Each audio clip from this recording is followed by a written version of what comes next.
So then I learned about Piaget, and Piaget had some very interesting ideas, and I think I've told you already what Piaget was up to. He wasn't a developmental psychologist. He didn't even regard himself as a psychologist. He wanted to reconcile science and religion. That's what he was doing through his entire bloody life, because it drove him crazy when he was an adolescent. And he didn't think that he would be able to survive unless he could bring those two things together. So he's working on the same problem. And so one of the things that Piaget, who was very prone to observation, he was an ethologist of human beings. That's a good way of thinking about it. An ethologist is a scientist who studies animals by watching their behavior rather than studying them under laboratory conditions. And he got very interested in the spontaneous emergence of morality in the play of children. And it was so smart, that idea that, when kids come together and unify themselves towards a particular goal, so in play, that a morality emerges out of that. And that morality, and I've mentioned this before, there's a morality in game 1, there's a morality in game 2, there's a morality in game 3. What's common across all those moralities is a meta-morality. And so the meta-morality emerges from the particular moralities that are embedded in particular cooperative situations. We could say cooperative and competitive situations. You can expand that out biologically to some degree to the idea of the dominance hierarchy, right? Every social animal, and even many animals who aren't social, are embedded in a dominance hierarchy. The dominance hierarchy has a structure, or we couldn't call it a dominance hierarchy. Dominance hierarchy A, B, C, D, E, thousands of them across thousands of years. You extract out from all of them what's central to all of them. That's the pyramid of value. What question do you need answered about the pyramid of value?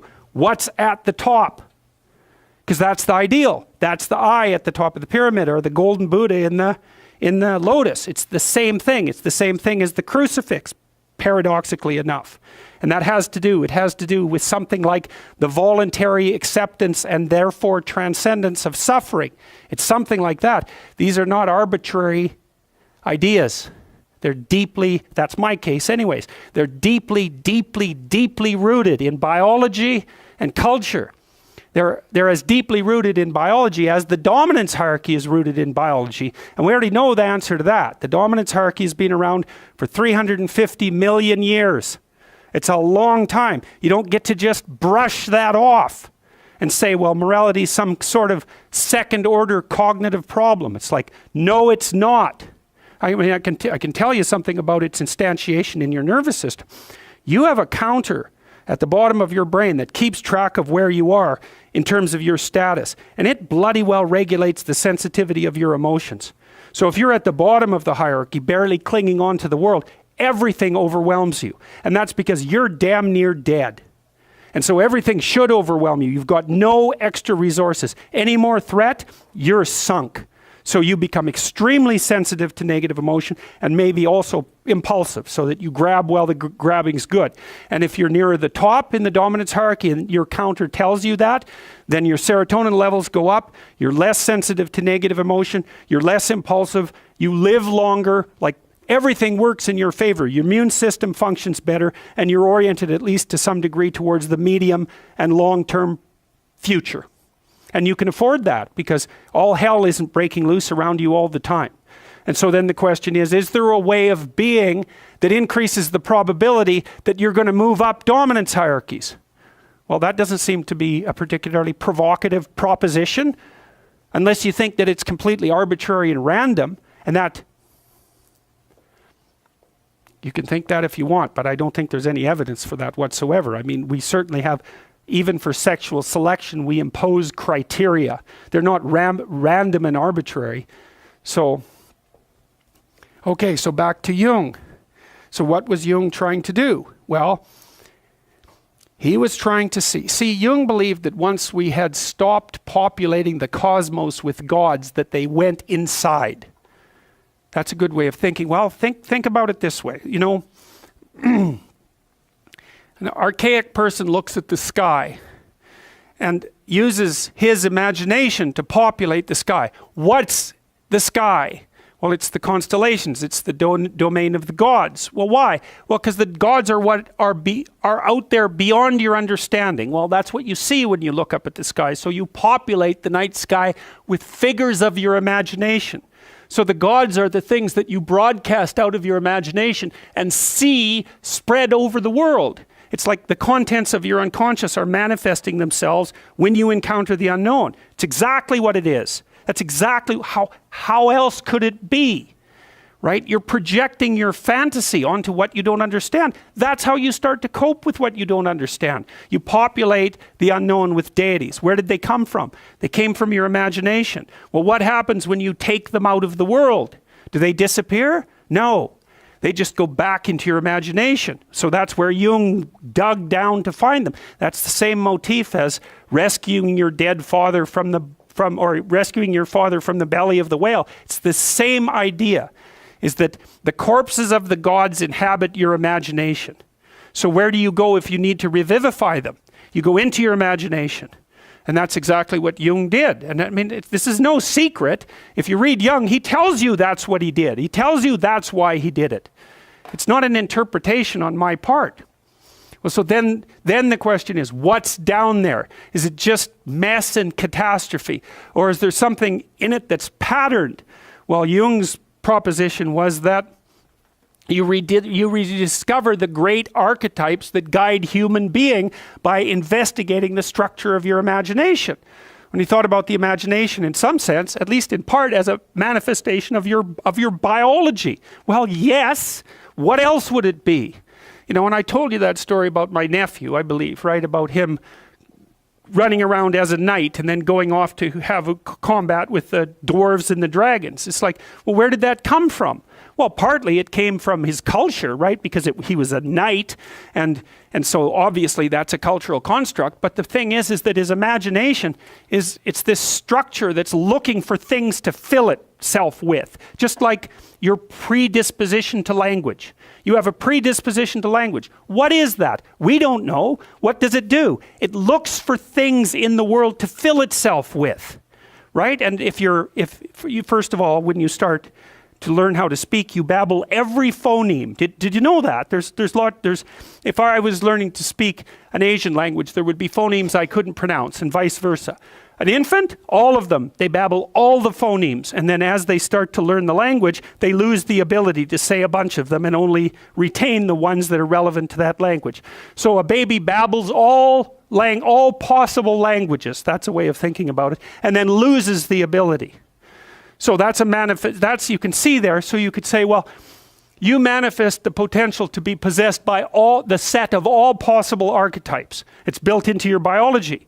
And then as you're enculturated in your own culture, the set of archetypes that manifest themselves in that culture are the ones that you pull in for your own use. So my nephew's running around like a knight. Well, you know, if he would have been born in the middle of the Amazon, he would have been running around with a bow and, you know, a poisoned arrow and a bow. It's the same thing. It's the same idea. It's just trapped out in different cultural dress. And his little imagination was trying to solve the problem. How do you deal with the unknown? Well, what's the unknown? It's these little devils that keep jumping up on you and biting you, and they come out without end. So just killing them, it's like cutting the head off the Hydra, right? 7 more grow. Well, what the hell good is it to solve one problem when there's just a bunch more problems that are going to come after you? And that's everyone's question. That's the ultimate question of nihilism, right? Why bother solving a problem if all that's going to happen is that 20 more problems are going to come your way? Why not just give up and die? Well, right, it's a good question. It's a good question, right? Is the suffering so intense that the whole game should just be brought to an end? That's another fundamental question of existence. And people who've become truly malevolent answer that question in the affirmative. They say, it's too much, we should destroy it. Now, I wouldn't say they're precisely doing it only for humanitarian reasons, but you have to understand and appreciate the logic. It's not irrational. That's the other thing. It's not irrational to work for the destruction of being. It's not irrational. In fact, it might be the most rational thing you could come up with, to Depends on your initial set of presuppositions. So, Jung, down into the belly of the beast, so to speak, to see what lurks in the imagination. He sees the birthplace of archetypal ideas. Well, what are archetypal ideas? They're patterns of, you could think about them as representations of patterns of adaptive behavior. And so then you might ask, well, where did they come from? Well, that's part of what I've been trying to teach you about. They evolved, as far as I can tell, right? They evolved collectively, is that our society, and this is the dominance hierarchy idea. Dominance hierarchies set themselves up as a matter of course. They're the standard way that animals organize themselves in a territory. Well, okay, human beings are watching those dominance hierarchies since we became self-aware, thinking, what the hell are we up to? What the hell are we up to? And there's a question that lurks in there. What constitutes acceptable power? What constitutes acceptable sovereignty? Who should lead? Who should rule? What should be at the top? Well, we talked about that. The Mesopotamians figured that out. Speech and vision, that's Marduk. Speech, vision, and the willingness to confront the terrible unknown. That's what should rule. Well, what? Is that an arbitrary idea or is that a great idea? How could it be any other way? Well, that's what human beings are like. And I don't think that you can read the Mesopotamian story and understand the reference, which isn't an easy thing to do, and fail to draw that conclusion. Marduk has eyes all the way around his head. He speaks magic words. He goes off to fight Tiamat, the dragon of chaos. Well, what's that? That's the reptilian predator that lurks in the unknown. Well, is any of that, is there anything about any of that that stands in opposition to what you would presume if you were just analyzing our situation from a purely biological perspective? We're prey animals, we're predators. We've been threatened by reptiles forever. Why wouldn't we use the predator that lurks in the dark forest or the water as a representative of the unknown? Why wouldn't we harness that circuitry? We already have it at hand. And even more to the point, how could we do anything else? It makes perfect sense. Well, so then you might say, well, what would you want to be king? You could say king of the world or king of your own soul. What do you want to subordinate yourself to?